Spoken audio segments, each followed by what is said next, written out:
Welcome to the Convocation Unscripted, a podcast at the intersection of religion, culture, and politics. I'm Kristin Dumais, and I am joined today by my colleagues, Robby Jones. Hey, Hey, Robby. Kristen. And Diana Butler Bass. Good to see you. Good to see you. And we are missing Jamar Tisby today, who is on the road. And so I am in the host's chair. Every episode, we take a topic from the news and we talk about it. We call the show Unscripted because we don't exactly know what the topic will be or where the conversation is going to go. And with that, this episode of the Convocation Unscripted is now in session. So let's start off as always. How are you guys doing? What have you been up to? Oh my gosh. I've been doing a lot of podcasts today. And on a really strange broad range of things. So I'm a little unfocused. Maybe we should call it that today, the convocation unfocused. But and on top of that, I have a friend who's really, really ill. So I actually had a very hard time sleeping last night. Oh, I'm sorry. Yeah, kind of brings things into focus. I mean, there's so much, just sheer weight of the news, but then we are all carrying around all kinds of personal stuff too, and sometimes the personal pieces weigh even more heavily than the news does.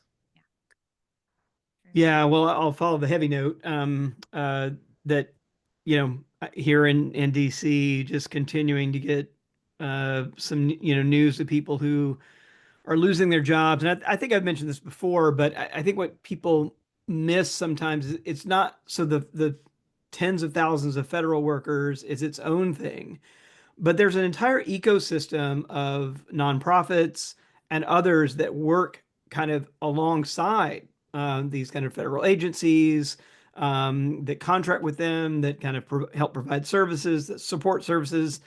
And all of those places, right, are also closing, right, because these contracts have been just canceled and people are laid off. And so, just in the last week, two more people in our close friendship circles, found out that they lost their job. One of them is a widow.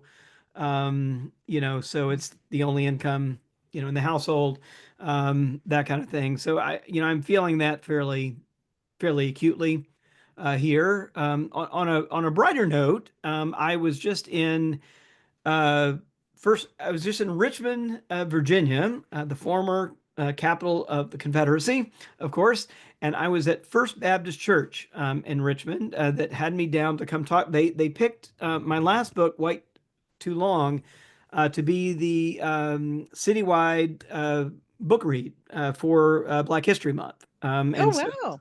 I was down there to talk, and there was a pretty good crowd. It was a pretty diverse crowd. So, FBC Richmond is a predominantly white and historically white Baptist church.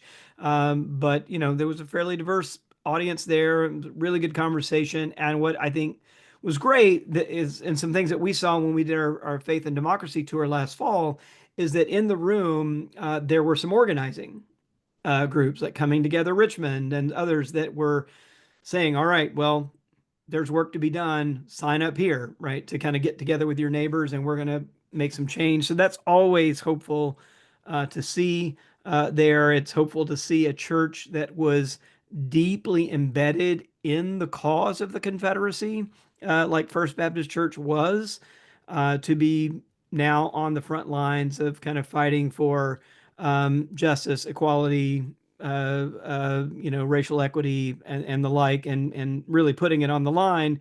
And I would say these days, just not canceling an event like this in the middle of all the headwinds that we're facing. So that's great, and I was really happy to be there this week. Well, that's great. Well, I like Diana, I haven't been doing the podcast rounds today or this week, but I have been doing just the media interviews. So many. I think I had 4 yesterday back to back, and just got off another interview, about half of them US media and the other half international. And trying to describe the current events and historical backdrop of the day to day, and it's stressful. It's stressful to have to narrate this, and also particularly talking with international journalists to see the shock on their faces. And it's not that they don't know this, but to hear an accurate description of where things are at and where things are likely to go from here is it's just really disturbing. Clearly, their faces show it, and it's not fun to be the narrator either.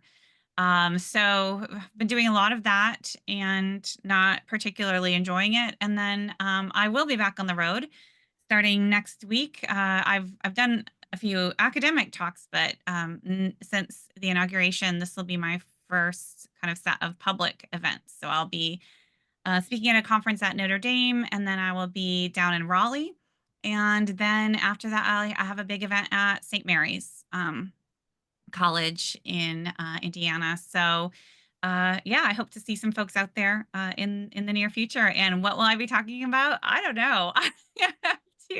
I'm gonna make it up as I go, and decide what I feel has to be said in each of those places. And like you, Robby, kudos to these folks for not canceling. And I'm very curious to see what the atmosphere is going to be in these spaces, and what people are going to be needing to hear, wanting to hear, and what I'll have to say. So here we are. Let's see. Topic for the day. The convocation on focus is about to strike. Seriously, when we talked about moving up our rhythm to every week, it was to be able to kind of handle the in real time the developments. And we could have probably 3 or 4 of these a day, like every other hour, hopping on to do justice to the events unfolding. So, even now, this just seems, absolutely overwhelming, which I know we've talked about shock and awe, and this is the point, overwhelm, but it is overwhelming. But Robby, back in, I think in the Faith and Democracy tour, you brought up this idea of bright lines. What are some bright lines that we need to draw that we will not cross or allow to be crossed without triggering some really serious pushback? Um, I almost hesitate to bring this up because I feel like we're crossing those lines by the hour. And so I don't even know what bright lines mean anymore. But do you want to talk just a little bit about that? And then, what are the bright lines for you? Sure. I mean, the idea was, and then we were just anticipating, what might be coming, but we knew that the strategy would be, you can call it shock and awe, you can call it, flood the zone with, what, and that it is a strategy of, bewildered, the kind of deliberately make you feel bewildered and overwhelmed, and discouraged, despondent. It's designed to kind of create that just kind of circuit overload, right? So that it blows all the fuses in the fuse box, and you kind of turn everything off. So I think the struggle has been to say, okay, well, how do we sort through it? And I think we even talked about this. I think, Kristin, you were the one actually that brought up this, Christian virtue of prudence, right? That we are going to need to really help us sort out. So what's noise? What's a distraction? And where do we really need to dig in?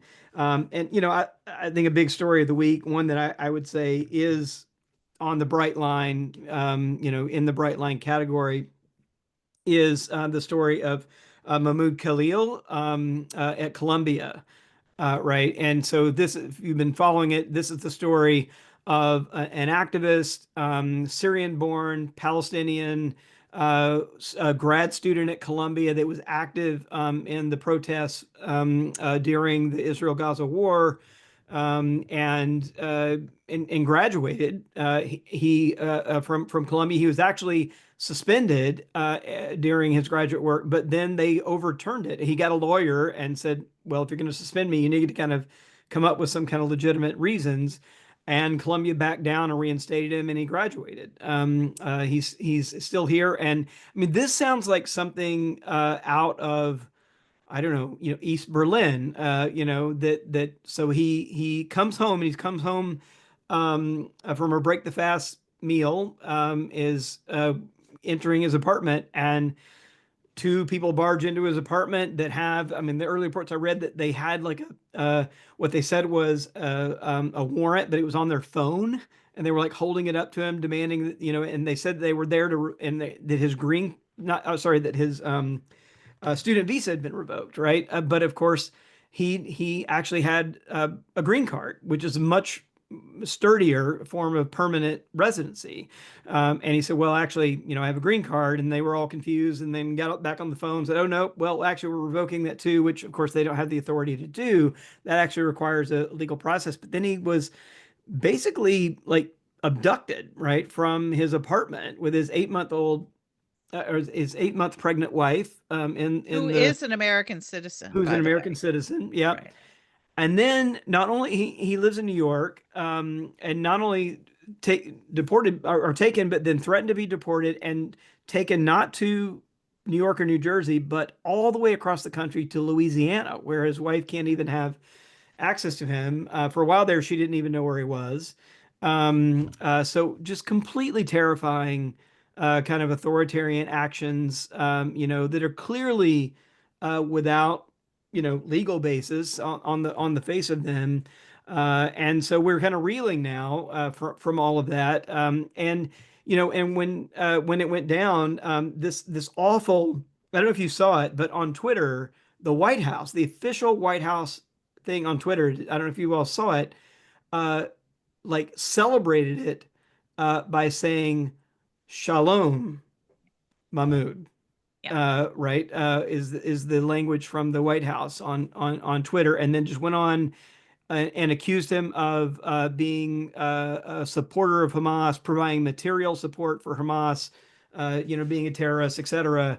I have not seen any evidence of anything like that, right?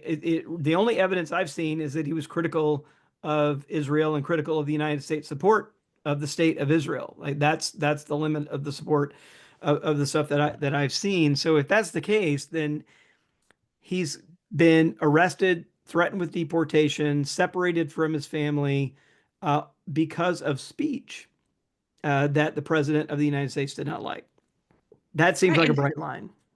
And there was a phrase too, if I could just read, you talked about material support. Well, that didn't materialize. Yeah. And, there's no evidence here. So then, here I have this leading activities aligned to Hamas. Right. Yeah. That is that language of activities aligned. I want to put that out there because, right, that could come for any of us. Any of us. Are our activities aligned to something that this administration does not approve of? And, extrapolating to, whatever national security risk they want to, create. I mean, really, any of us, those of us who have, been on record opposing Christian nationalism. Well, Right. are you undercutting the state?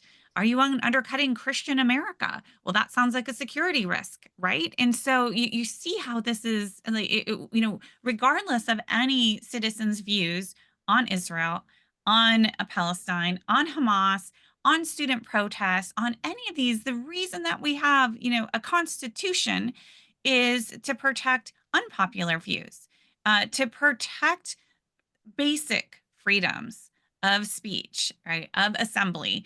And that is what is under attack. And what you see right now is the Republicans across the board are making this about the issue and about alleged support of Hamas and about all the things they don't like about student protests. That's not what is at issue. That doesn't make this a bright line, right? What makes this a bright line is the undercutting of our fundamental constitutional rights. And that could come for every single American. I think it's really important to underscore one of the things that I read was as they were trying to develop rationale for why they had arrested him kind of on the fly. One of the things they appealed to was the executive order against anti-Semitism, is that the president had signed this executive order outlawing anti-Semitism and that it was going to have this big anti-Semitism commission, etc. And that that Mahmoud had violated that executive order. And my first thought was, well, wait a second. When are they going to start coming after people who violate the executive order on anti-Christian Right. activities? And who decides what counts as anti anything activities? I mean, this of course went back to the 50s with the Committee on Anti-American Activities, where you have these congressional committees basically saying that's anti-American, that's anti-American. Well, now it's, oh, that's anti-Semitic, or when is the next thing going to be that's anti-Christian? And immediately I thought that all three of us count.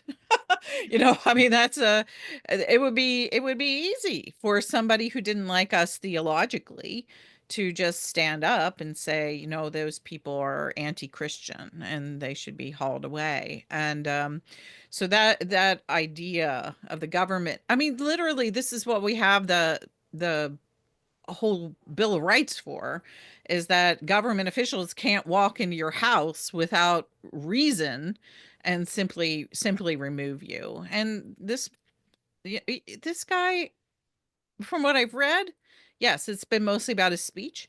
His speech was pretty reprehensible. I can't say that I really liked what I saw of his opinions, but that they also picked him because they knew that people who are more moderate would be loath to defend him. And so in some ways it becomes a test case for how far they can push the protections of the Bill of Rights and how far they can begin to push these ideas of violating various and sundry essentially invented executive orders on more or less theological grounds. I mean, we're not even talking politics here, throwing people in prison and taking them away from their spouses because they don't like the God they worship. That seems like so far beyond the pale that there's I don't really have much in the way of words about it. But it also does point to the fact that they're probably going to be expanding the Muslim ban pretty soon.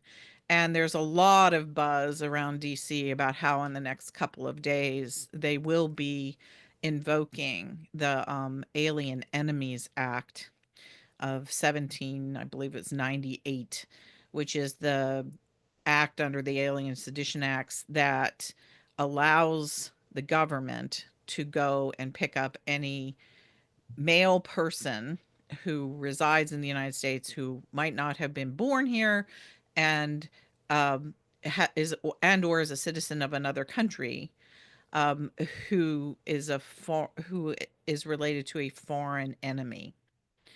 And that's the act that was used by Roosevelt to be able to pick up the Japanese Americans in World War II and put them all in internment camps.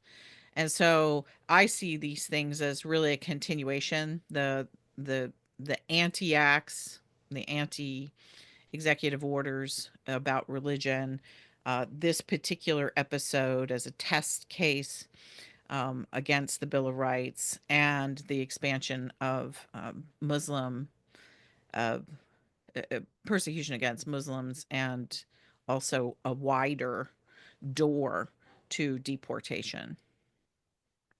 Yeah, it's worth noting, like, just a quick note that that Thomas Jefferson vehemently opposed the Alien Sedition Acts. He called them the reign of witches. Did he really? That's Yeah. great. Yeah, because he saw exactly how they could be weaponized in this way. I mean, they're vague. They put all the hands in the power of the executive to then, because then it doesn't really matter what any individual has done or not done, right? They're just swept up with a big net based on, uh, group suspicion, right? And again, we're back to kind of Stasi tactics, here. And what it brought back to me, so I haven't done that much, international academic travel, but I did go on a State Department sponsored trip to Cairo about a decade ago. And I, for the first time, actually met people who were bloggers who had been put in prison because they wrote the wrong thing on their blog. And even when we were going there, they were warning us, pay attention to what you put in your email. Don't be posting stuff while you're here because, you never know who's looking over your shoulder and, it could land you in jail. Right. You could become a headline. And I remember at the time just thinking like how I never have to think about that living in the US, and here we are where now, I'm well aware that, that we're living in a place where the government is building, the Trump administration is putting in place the building blocks to police speech, to put dissenters in jail. Like that's what's being built. So for me, again, bright line. Jefferson's like warning us, yeah, reign of witches here. This is really dangerous. What we're seeing, kind of being put into place. Yeah, and with Alien and Sedition Act, who are our foreign enemies right now? Because there's been a dramatic shift, if you haven't noticed, in the last 5 Canada, weeks. or they're going to go round up Canadians. Right. I mean, right. So who are these enemies? Germans, the British. So that is shifting under our feet too. And essentially, it's whoever they decide is the enemy of the moment. And so once again, you see, Jefferson was right here. This is, they are exploiting all of the tools of, kind of levers of power that kind of the chinks in the armor of democracy. And what we see over and over again is that our democracy has relied on certain norms and respect for the rule of law, and respect, ultimately for the Constitution, as much as what we might want to fight over interpretations. And that's gone now. That era has passed. So, Robby, you're talking about international trips. I have two international trips coming up in the next 3 months. To one to Geneva and the other to Oxford. And my concern right now, I'm watching people getting detained at the border for no apparent reason, right? A woman from Germany, I think one or two from the UK. And so, this is not normal. Again, very little explanation. People, family members, not even sure where they are, and deeply, deeply unsettling. So talk about bright lines. Again, there are just so many, you know, uh, and yet we go on somehow day by day, and wait for, I don't know, a moment of realization, mass protest. Really, really hard to say. And of course, my fear there is that any kind of mass protest will simply trigger the next kind of dramatic moves on the part of the administration. Well, I think there, I keep reminding you, Kristen, is don't obey in advance. So I don't think we can think ahead to what they might do. And instead, we do need to respond well and wisely to what they are doing. And I've been a little heartened to see that there is quite a strong response about this particular arrest. There have been very loud protests, particularly around New York, about this, but I've seen them from other places as well. And it is interesting to me that certain kinds of protests do seem to be gaining steam right now. And the other, we're seeing this protest about freedom of speech and not arresting folks who are here legally, and student protests. And then we're also seeing this Tesla boycott, which apparently is being pretty darn successful. So much so that Elon Musk had to recruit Donald Trump to become the lead car salesman for his product on the White House lawn this week. Yeah, that So was a sight, right? that that was really a sight. But what it shows is that people showing up at Tesla dealers and people refusing to buy Teslas, and apparently Tesla's like fallen through the basement, in it, fallen into the basement in Europe. Some last month, I think that only the thing that I read is that they sold something like 7% of their projected sales in Scandinavia last January and February. And I mean, it's just really, really terrible, terrible tanking numbers.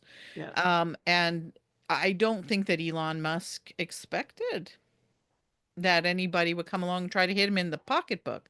Yeah. So there are some very interesting protest movements that are having an impact.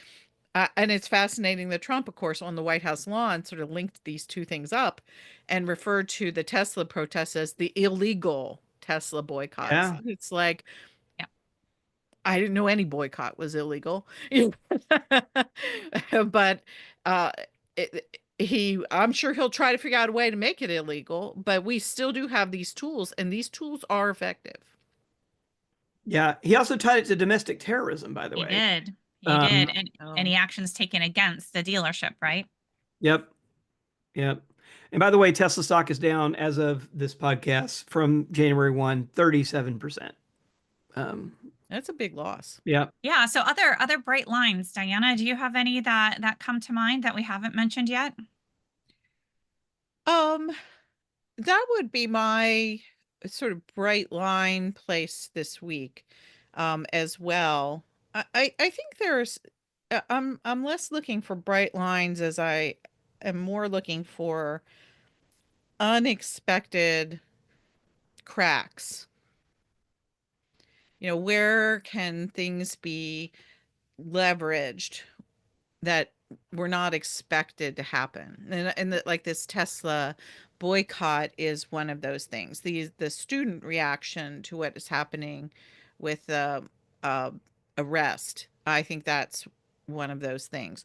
But I'm really sort of beginning to be kind of fascinated by whether or not there's tension between Doge and the Christian nationalists.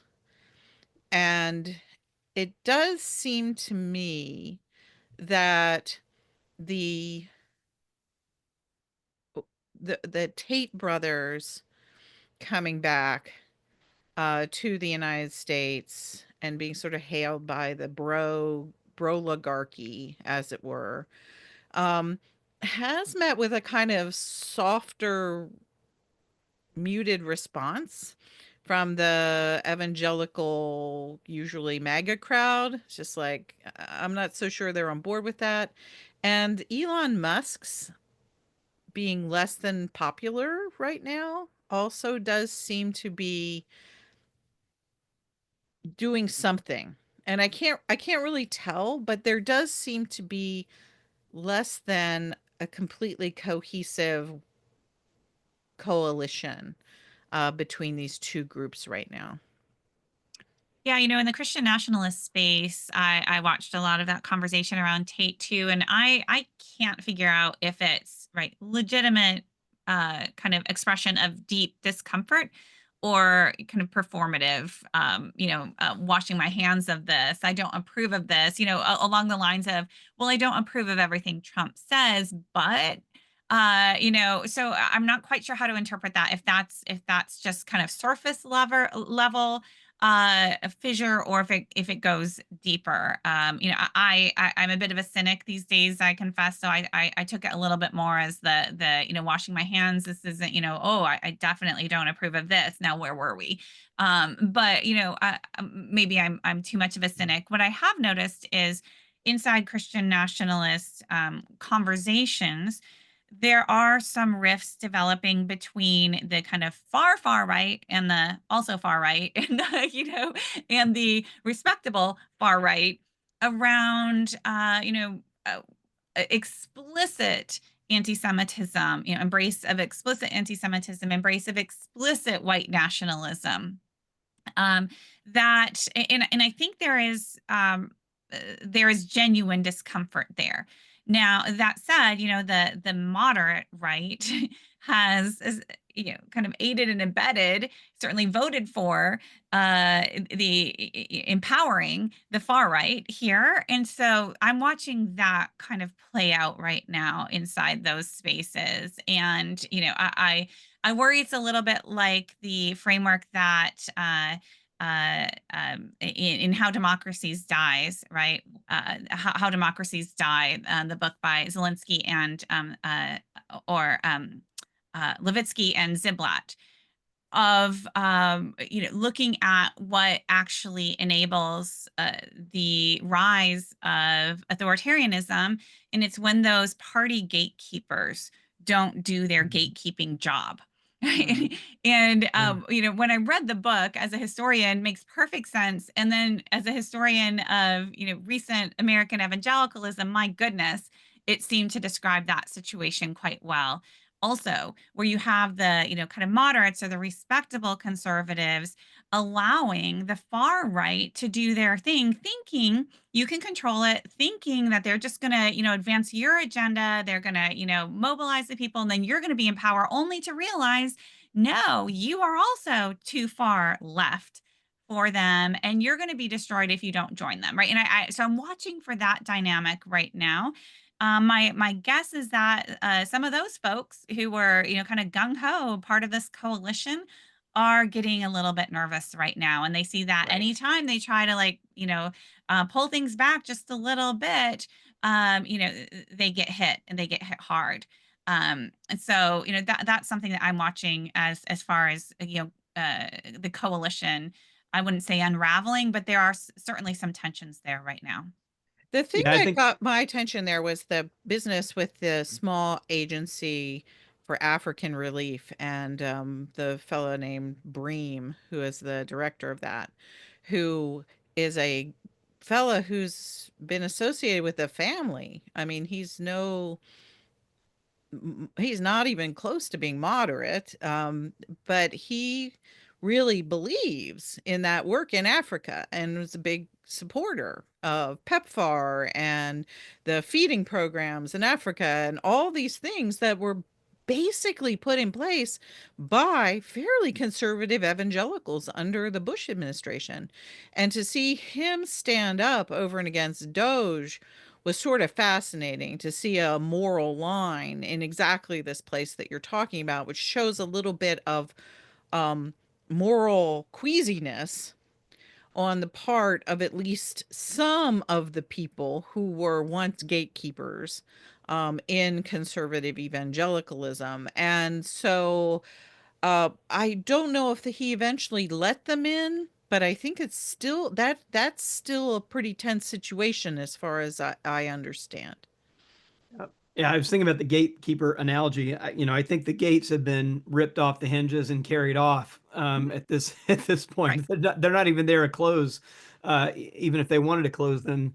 And the other thing I think about, Diana, with that is, what we learn from like other authoritarian regimes and kind of, a lot of the post World War II studies of the authoritarian personality and stuff, like the way people tend to cope with these things is they just begin to compartmentalize, right, in their minds, right, so that they can hold on to kind of or I guess the territory in their minds where they can hold on to any kind of moral compass becomes smaller and smaller and smaller because they have to let go of the kind of bigger things and just put blinders on to the bigger things going around them. And so they kind of keep drawing these kind of circles in tighter and tighter and tighter until the thing that they're holding some moral ground on is so small that it really doesn't matter much anymore. It's just like a little eddy in the water that's rushing around some small little rock that they've decided to protect, but in the meantime, the water's carrying everything, really carrying everything away. Do you think that that's part of the tension in Protestant churches right now, where there's so much pressure for pastors not to preach on politics? Is that that's part of the reduction of the moral space? And pastor gets up, and I mean, this has happened to me on social media, even though I'm not a pastor, but simply mentioning the Beatitudes or Jesus' command to love the enemies or what have you, very simple biblical principles, you get this huge sort of attack. Oh, you can't talk about that. That's political. And if you it shows a shrinkage of the ethical possibilities of preaching when pastors or public figures feel like, well, if you're going to just mention the plain words of Jesus and people are going to scream at you, maybe you should just go in your study and talk about prayer next Sunday. Yeah, well, I'm thinking about universities too, adopting these neutrality policies, right? But you adopt a neutrality policy in the face of fascism, and you're lying down, right? You're not even protecting your own You're not protecting your own institution in the wake of something that's coming after you, right? I think that's the huge mistake that we're seeing in just, I mean, Colombia, I think is like front and center, just being completely cowed into like not speaking up about anything here. And that's going to be a real danger. I mean, even at Richmond, this came up at First Baptist Richmond, and this is exactly what you're saying, and I think what I've tried to kind of point out is like we got to get our critical thinking hats on a little better here, and that if we're making a moral case about something or a constitutional, so like there's a civic version and a kind of theological version, if you're sort of making a biblical and moral case about something, or if you're making a constitutional case about something, and that basic case casts a particular leader or a particular party in bad light, that's not us being partisan. Right. That's that partisan figure abandoning like morality, abandoning the faith, and abandoning the Constitution. And that's not something like we should be, apologizing for. It's like something we got to be saying, no, no, no. Like these are actual values here, and we need Jamar here to kind of yell, "No, justice takes sides," right? Put on his T-shirt. But Jamar, we're invoking you in your absence here about that. But yeah, justice isn't neutral, and love isn't either, really understood properly. That's actually came up today in one of the other podcasts that I did. Someone did ask me. It was a mainline sort of mainline Protestant sort of podcast, and they asked me, well, what should you do about a congregation that is divided? And I said, well, you preach the gospel. And the person said, well, what do you mean? I said, the these things all carry truth. If you're preaching about the kingdom of God, you're preaching about the organization of human community to resemble the intention that God has to the human race. And so that's going to involve things that are true. So you preach the kingdom of God, you're simply preaching truth. And so if you're preaching that, then there are going to be people who are pro it, and there are people who are not going to be pro it. There are going to be people who want to hear it and people who don't want to hear it. And I also did bring up this idea of love. I said, it's not just you're standing up there preaching, something about the truth in an abstract way. Simply preaching love of neighbor is not always going to be something that overcomes divides. I said, that's not the point right now in either our civic life or our religious life, is to fix the problems that we're having talking to one another. Right now, it's literally to be speaking the truth. And the truth is, hey, look at that. It says it in scripture. This truth is a two-edged sword. And so it's really disturbing to me when you see academic institutions, when you see politicians that you think you trust, who have had a reputation in the past for saying things plainly, and certainly when I see churches say nothing, or very very little, and they're becoming, there is no neutrality when we're talking about issues like this. There is love, and there is doing the right thing, and there is the passions that we've stood for a long time. There's feeding hungry children. I mean, all of these things. I don't see any morally neutral ground on those things, and that I can say that, you can say that, we can say that, but somehow the institutions that should be the gatekeepers are becoming more reticent about saying that is not a good sign for either democracy or for um, various faith communities. So, Diana, you talk about getting theological here, and yet, what we're also seeing is, a kind of impressive level of theological gymnastics going on the right to defend these positions. The kind of topic of the hour in Christian Twitter is the new sin of empathy. Right. Right. Joe Rigney has a new book out on this. And, who knew empathy is actually a sin? What does he mean by empathy? Well, you kind of know it when you see it. It's, any progressive who is advocating for any justice issue, that right there is the sin of empathy. So abuse survivors or allies of survivors trying to call for justice, sin of empathy. Issues of immigration, issues of racial justice, all of that, sin of empathy. Right? It's stunning. What you can get away with. I just pulled up here this great quote from Dave Bratt, former representative of Virginia, now a senior VP at Liberty University. And this is a couple of days ago. He said in an interview that tariffs are following, quote, reciprocity, which he said is the golden rule. Whatever you do to us, we're going to do to you. Oh no!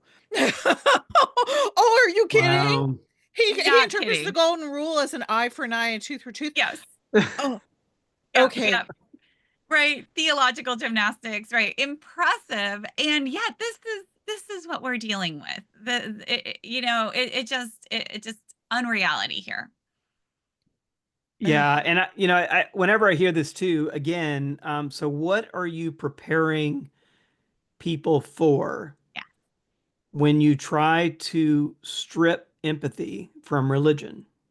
Right. That is the question. So Mike Ray just had a wonderful op-ed in Religion News Service on exactly this, and he brings up Hannah Arendt and Eichmann. Yeah. And powerful reflection there, addressing exactly that question. And he takes on this sin of empathy and Rigney's slippery definition of empathy, and talks about how no, empathy is not a sin, it's a risk. So is love. Right, you're going to talk about the sin of love in the same way. But yes, what does this language do? What does it prepare people to accept? What kind of violence, cruelty is this theological framework preparing people for? And that really is a sobering thought. It's interesting that you two would say that, because one of the critiques that has been made for decades from the the religious right against liberal Protestantism, liberal Catholicism, was that the allowances that we had made, the moral arguments that we had made, for example, to allow for abortion, to be able to adjudicate between the life of a mother and what was happening with embryo, fetus, sick in utero child.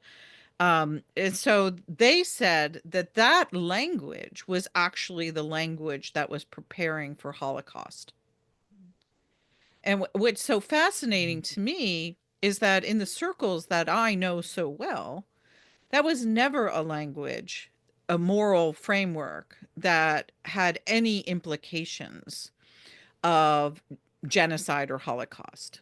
What it always was about the the difficult pathway of balancing rights and of thinking about the nature of human life in very sophisticated ways and trying to figure out how do you make decisions in difficult moments about what counts as full life or and so the possibility for Holocaust actually was muted by the argument itself, because you could never go in and just kind of come up with a class or an easy answer or whatever.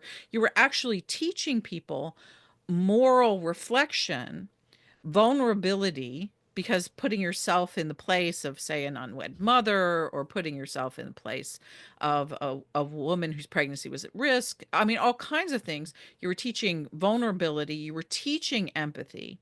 And so the very thing that they were accusing the people they hated of doing, creating a morality that would lead to the destruction of other human beings, does indeed seem to be the thing that they're setting us up for right now. Yeah. I can't also just one more little thing on this. I just can't help also but ask, as someone again who grew up Southern Baptist in Mississippi, um, the idea that white Christians would be floating the idea that we don't need empathy, given our track record on slavery and segregation, the treatment of indigenous people. What happened the last time we stripped empathy from Christian faith and discipleship? We white Christians in this country. Genocide and slavery. That's what happened the last time we stripped empathy from Christianity. When you read like Frederick Douglass, you know, who and like in the appendix of his first autobiography, which I am always like stunned to remember, was published in 1845, the same year the Southern Baptist Convention was formed, declaring that enslaving others based on the color of their skin was compatible with the gospel. That same year, he publishes his autobiography, and in the appendix, he has this like heartbreaking indictment of white Christianity, where he says, you know, the slave auctioneer's bell and the church bell ring together. We have sold people to buy Bibles to send to the heathen, right? And these just like, you know, heart-rending contradictions that we built into our faith. When, you know, if we had had a little empathy baked in to the theology, it might have put the brakes on some of that stuff. But you can only enslave and beat and kill others when you have hardened your heart to empathy. And that's the road they're paving again. Oh, so let's see. We Like have a that, we lot. both, well, Kristen, we both did that at the same moment. We both went, Yeah. oh, I know, like I'm hesitating here. Like, do we want to go, hey, more bright lines here? You know, I don't know if you guys caught the piece in the New Republic about the FBI going after recipients of the EPA grants, including Habitat for Humanity, going after them for fraud because climate change is apparently fraud. So anybody who received grants that had to do with climate change are, I don't know, belong in jail. So now Habitat for Humanity may be criminalized. This is Kash Patel's FBI. Right. Another slippery slope. I know, Diana, I'm supposed to stay in this moment, but it's really hard not to extrapolate, right? When you see the patterns being set here of, you know, where does this go? First of all, this is egregious. And this is, you know, kind of retroactive, right? You know, these are government grants, EPA, right, run of the mill kind of stuff, and suddenly it puts you on the wrong side of the law, right? That too, to me is a bright line, right? If this, like, what else is on the table? Like, quite literally anything could be on the table following this process. Yeah. So I don't know. One day at a Can I just time, throw I in? guess. I'll throw in because I think it fits here, and again, we won't have time to dive deeply into it, but in the kind of redefining, because part of that is that they're actually redefining, they're actually rescinding some of the earlier reports and pulling them out that even were the basis for saying that climate change is a Carbon problem, right? dioxide. So Yep. they're kind of Right. pulling that out retroactively and then making people in violation of something because they pulled something out before. But one that struck my radar too is that we were actually talking about earlier that the GOP Congress has decided that they like a new definition of what a day means, along these lines of kind of newspeak in 1984 land and clock striking 13 and all of that stuff from that world, is that so basically the deal is this, that there are certain things that Trump is doing, the tariffs in particular, that he can't do unless there's a national emergency. So what did he do on February 1st? He declares a national emergency that gives him the right and not Congress to kind of play this tariff game that he's been playing. So it turns out, though, that because that is actually reserved for Congress, even if the president declares a national emergency, Congress has the right to go in and say, actually, no, it's not an emergency. And there's been a sort of filing to say, yeah, actually, we disagree. This is a national emergency. Then the president has a couple of weeks to respond. Well, it turns out that in order to make the Trump presidency not have to respond in the legislatively mandated 2 days a week there, what they basically did is decide that they're going to redefine what a day means. And so they passed HR 211. You all should look this up. It is really something for the record books here. It's like a quick little a resolution. It's got 4 sections that are all not really that related, but at the end of them, they shoved in this section 4, and it says this, like, again, redefining a day so that they don't have to respond to a challenge that we're actually in a state of national emergency.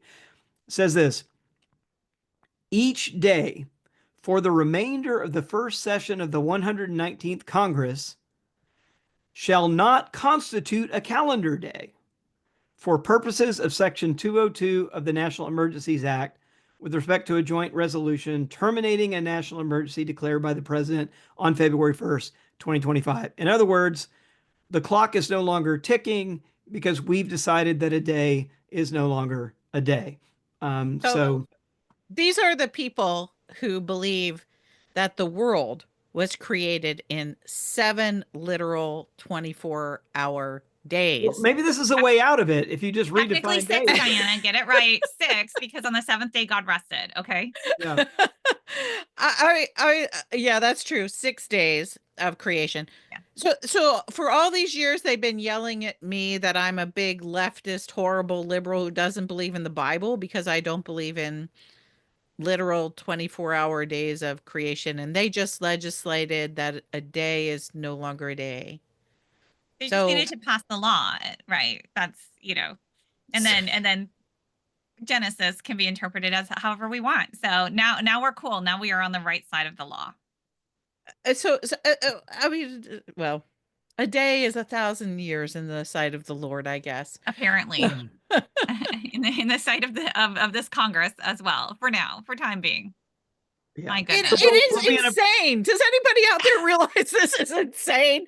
That there is an insane human being who is the president of the United States, and a whole bunch of really insane people in Congress are A apparently whole bunch of supporting enablers. it. Yeah, Whole but bunch that's right. This is the entire Republican Yes. set of Congress people protecting him by allowing by gutting Congress's power to limit. So if he declares this a national emergency, they're going to give him forever to hold on to emergency powers. And that's, again, this is one other way we're down the road to kind of military state, like martial law, like in internment camps. All that stuff depends on being able to declare a state of emergency. Well, And clearly they put some thought into this, right? They had 4 years. They got their ducks in a row, and found all of the vulnerabilities in our current system, and they're pushing each and every one of them. there's two things that I think about every time somebody says that.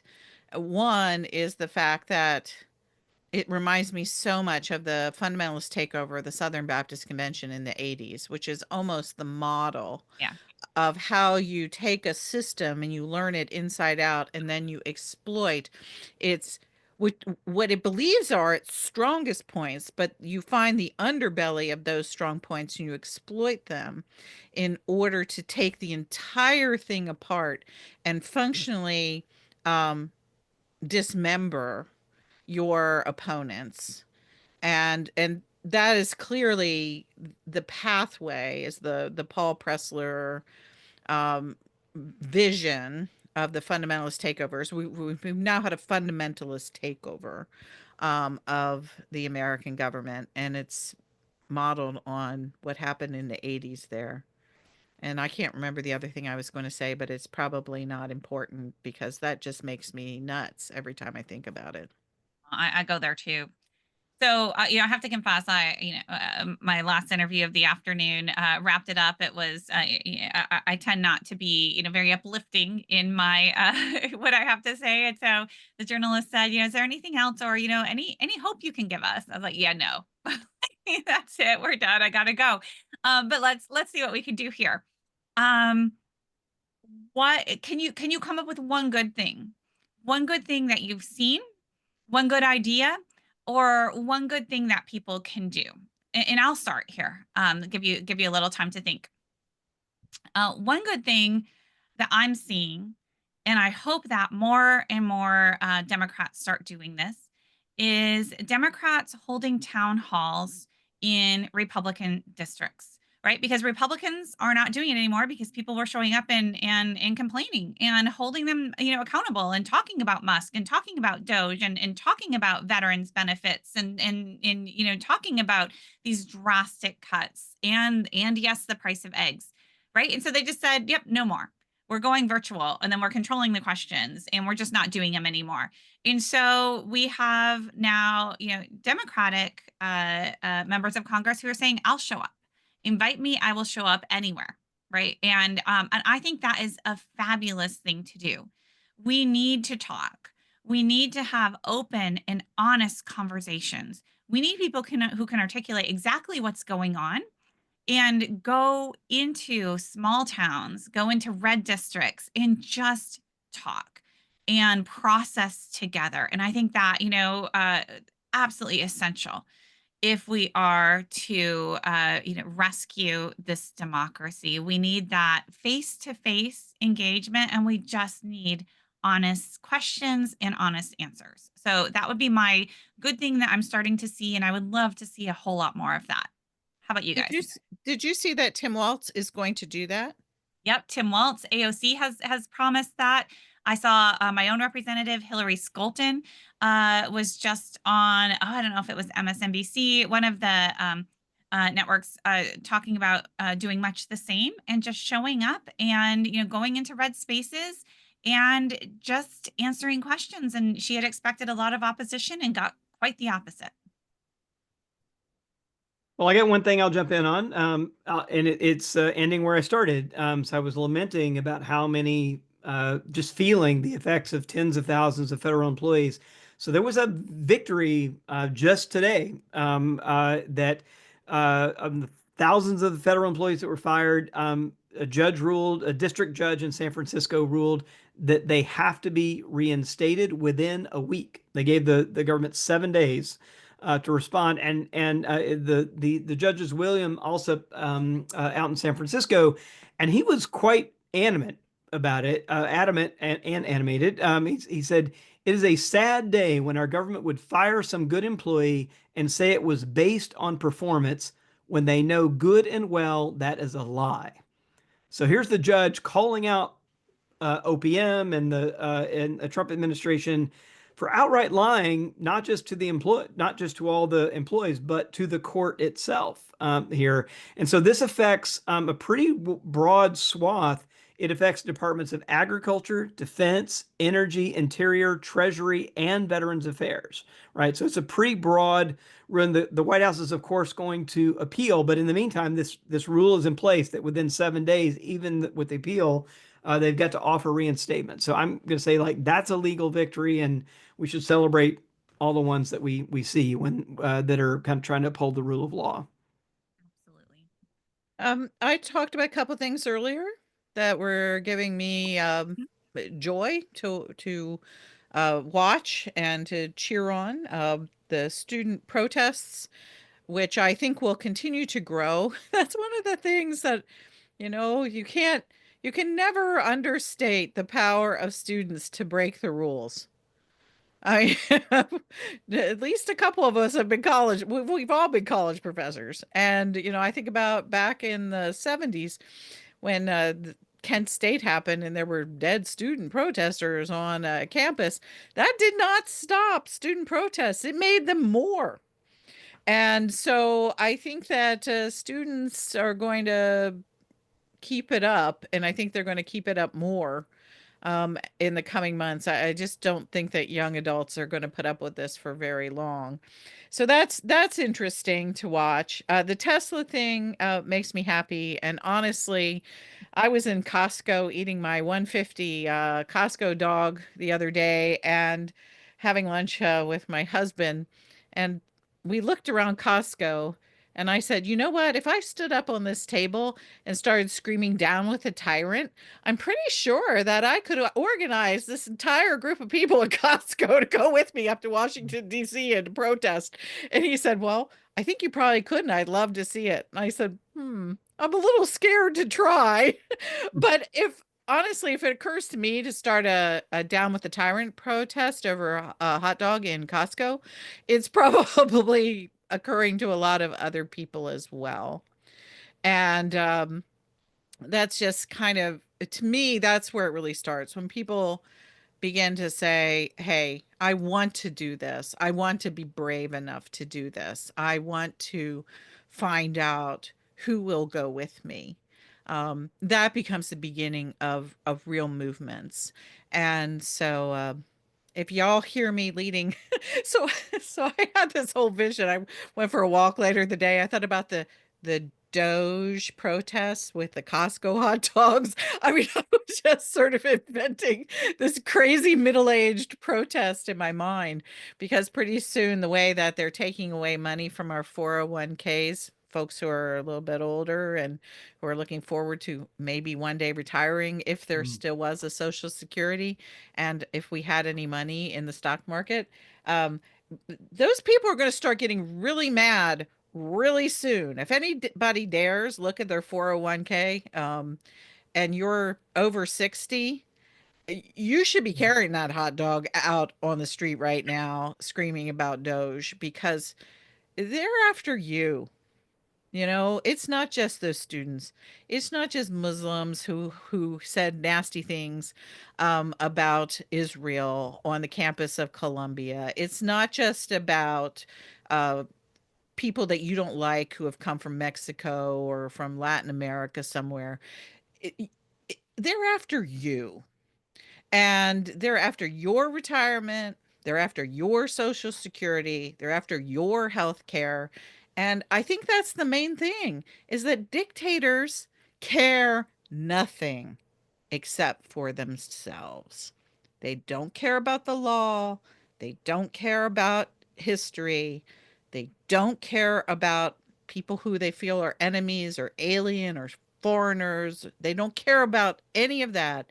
But most of all, they don't care about regular citizens. And they are lying. They're lying to you. If you are a white person sitting here listening to me say this, you are been a Republican, you go to church, you think that Donald Trump loves you. He doesn't think of you. And if he did, he'd despise you. And the sooner you realize that that is the case, the more power we're going to have in our democracy again.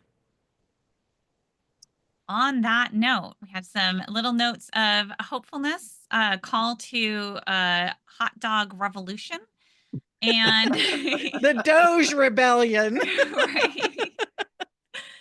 It is now time for us to bring this episode of the Convocation Unscripted to a close.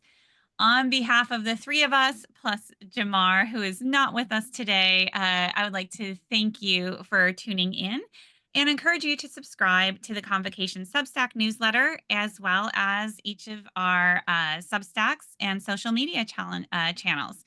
The Convocation Unscripted is a collaborative effort between Robbie Jones, Diana Butler Bass, Jamar Tisby, and myself. And our producer for the show is Bo York, with production services provided by Podastery.